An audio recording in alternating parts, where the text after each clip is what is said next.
Assalamualaikum warahmatullahi wabarakatuh. Apa kabar kalian? Semoga kalian baik-baik saja dan tetap diberikan kesehatan oleh Allah Subhanahu wa taala. Bantu channel kami dengan cara subscribe dan tekan tombol lonceng kalian. Terima kasih. Semoga kisah ini bermanfaat.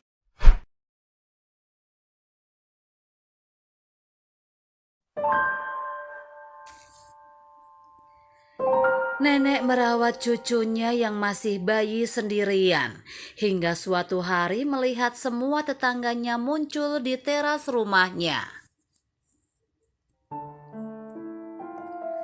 Seorang nenek yang ditinggalkan sendirian untuk merawat cucunya yang masih bayi berjuang untuk mendapatkan bantuan. Sampai suatu hari ketika semua tetangganya berkumpul di depan pintu rumahnya. Kunjungan mendadak itu membingungkannya, tetapi tetangganya melakukan sesuatu yang lebih mengejutkan. Mary yang berusia 62 tahun mengaduk tehnya sambil dengan lembut mengayunkan cucunya yang berusia 17 bulan, Lukas, untuk tidur. Dia memastikan dia tertidur lelap sebelum dia dengan hati-hati menempatkannya di tempat tidurnya untuk bersantai dan menikmati tehnya. Ketika satu-satunya putri dan menantunya meninggal dalam kecelakaan mobil yang mengerikan beberapa bulan yang lalu, Mary sangat terpukul. Mereka meninggalkan bayi laki-laki mereka dalam perawatannya, dan dia khawatir tentang bagaimana dia akan mengaturnya. Mary menjalankan toko kelontong kecil yang merupakan bisnis keluarga mereka, dan dia cukup aman secara finansial untuk merawat Lukas. Namun seiring waktu Mary lelah. Bahkan di masa mudanya dia tidak pernah energik atau multitasking. Dan sekarang dia ditinggalkan merawat cucunya sendirian. Dia merasa sulit. "Beri aku kekuatan, Tuhan," desahnya sambil menyesap tehnya. "Berapa lama aku akan terus seperti ini? Apa yang akan terjadi pada cucuku ketika aku tidak ada di dekatnya?" Mary biasa memikirkan hal ini hampir setiap hari. Dia khawatir suatu hari nanti penyakit yang tidak diketahui akan menyapunya, dan cucunya akan ditinggalkan tanpa keluarga. Dia sangat takut sehingga setiap menit waktunya dihabiskan di sekitar Lukas. Dia ingin membuat kenangan sebanyak yang dia bisa. Hari itu ketika Mary menyesap tehnya, tenggelam dalam pikirannya, dia tiba-tiba mencium sesuatu yang terbakar. Dia berlari ke dapur hanya untuk menemukan bahwa roti panggangnya telah terbakar. "Ya Tuhan, seberapa pelupanya aku!" Dia mengutuk dirinya sendiri. Mary menjadi lebih pelupa seiring bertambahnya usia, dan kesalahan seperti ini telah menjadi hal biasa baginya. Suatu hari dia lupa mengunci toko sebelum pergi. Syukurlah tidak ada hal buruk yang terjadi. Setelah Mary memanggang roti segar dan sarapan, dia mendengar suara tangisan dari kamar Lukas. Dia terjaga dan Mary tahu dia tidak akan mudah tertidur lagi. "Oh, apa yang terjadi dengan cucuku?" Mary bertanya dengan polos sambil menggendongnya. "Apakah cucuku lapar?" Saat dia mengayunkan Lukas di lengannya, Mary mengendus sesuatu yang busuk dan menyadari sudah waktunya untuk mengganti popok Lukas.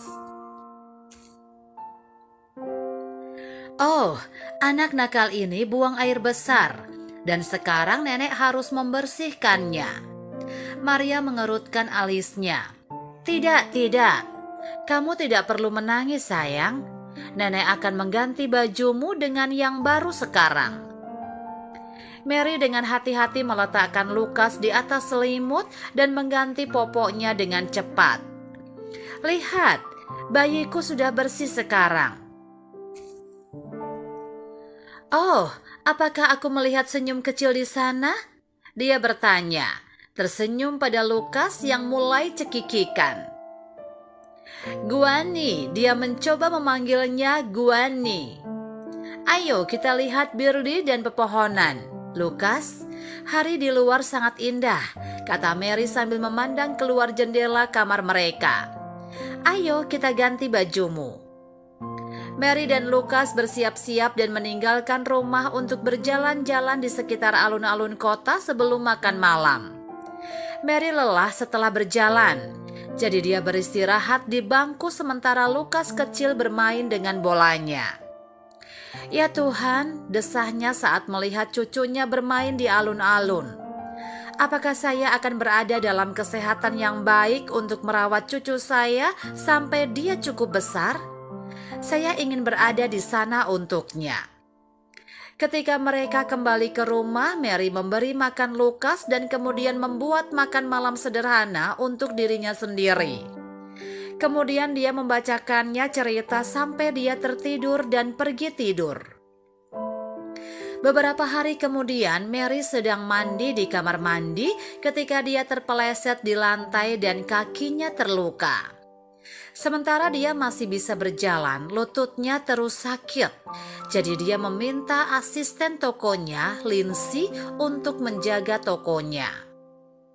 Selama beberapa hari Mary tidak meninggalkan rumahnya dan tetangganya tidak melihatnya. Sementara itu dia berjuang untuk merawat Lukas karena cedera kakinya. Tetapi dia tidak ingin mengganggu siapapun yang tidak perlu dan terus mengurus semuanya sendiri. Suatu pagi dia sedang di dapur membuat teh ketika dia mendengar bel pintu berbunyi. Dia berjalan dengan susah payah ke pintu, bersandar pada tongkat mendiang suaminya untuk mendapatkan dukungan. Dia cukup beruntung menemukannya saat dia paling membutuhkannya dan melihat semua tetangganya di teras depan rumahnya. Mereka menatapnya seolah-olah mereka melihat hantu.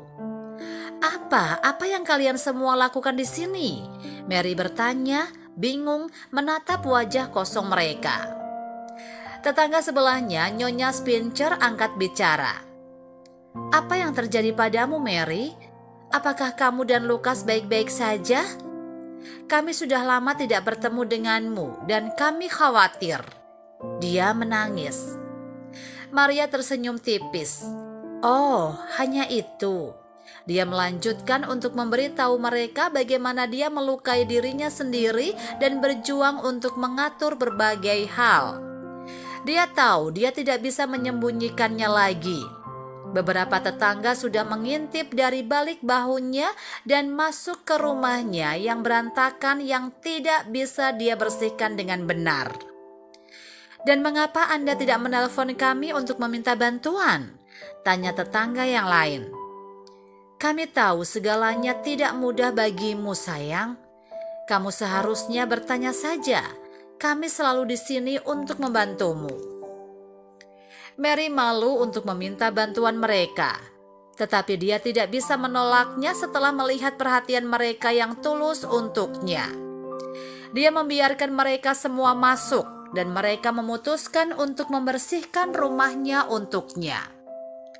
Mary memprotes, mengatakan tidak apa-apa, tetapi mereka menutup telinga terhadapnya dan membantunya keluar.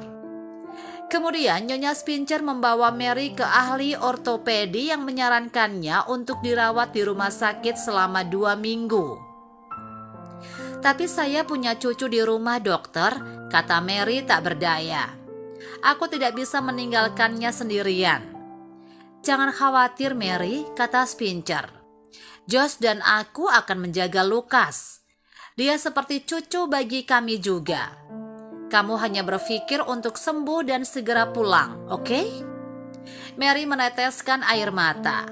Oh, kalian melakukan begitu banyak untukku. Bagaimana aku akan membalas budimu? Tidak perlu, jawab Spincher tersenyum. Ketika Mary keluar dari rumah sakit dan kembali ke rumah, dia hampir tidak mengenalinya.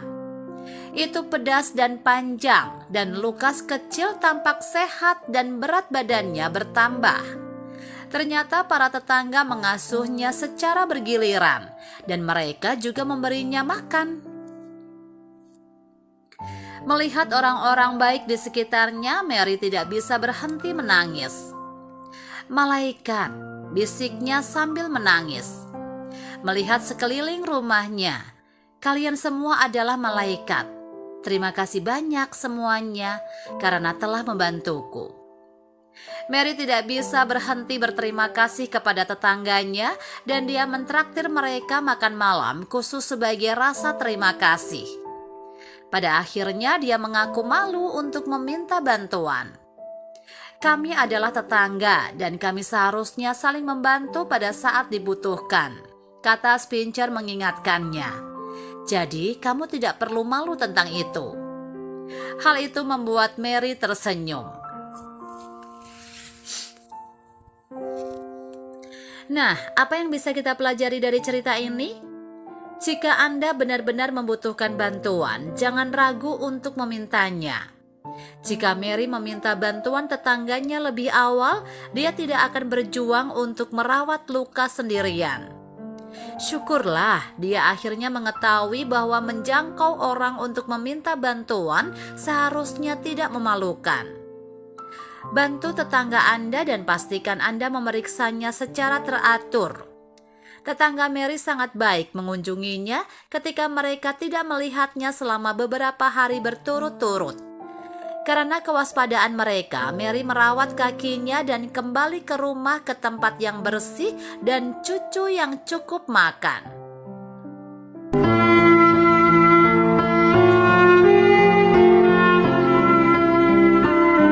Assalamualaikum warahmatullahi wabarakatuh. Apa kabar kalian? Semoga kalian baik-baik saja dan tetap diberikan kesehatan oleh Allah Subhanahu wa taala. Bantu channel kami dengan cara subscribe dan tekan tombol lonceng kalian. Terima kasih. Semoga kisah ini bermanfaat.